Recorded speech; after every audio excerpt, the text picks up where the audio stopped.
So guys, for the first step, you're going to head over to search and type in services. Click on it. And then once you're on this, you're going to find the service that you're having a problem with. For me, it's going to be Credential Manager. So I'm going to scroll down till I find Credential Manager. Here it is. Double click on it. Double click on your service. You're going to click on stop, which will now make the service status stopped. So make sure that on your service, you have the service status to be stopped. And now you're going to click on the Logon tab. And then once you're on this, you're going to click on this account. Now you're going to click on Browse.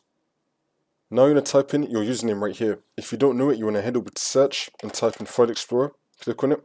And then once you're on this, on the left hand side, you're going to scroll down and then click on this PC. Now you want to find the drive with the Windows logo on it. Double click on it. And then click on Users. It's now going to be showing your username right here. So my username is Speedy Tutorials. So now I'm going to type it in right here. Type in your username. And then click on Check Names.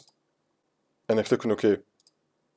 Now you're going to type in your password for your account. In my case, I've got no password on my account, so I'm going to leave this blank. If you do have a password, then type in your password. Now you're going to click on OK. And then click on OK again. Now you just want to restart your computer, and then the problem should be fixed.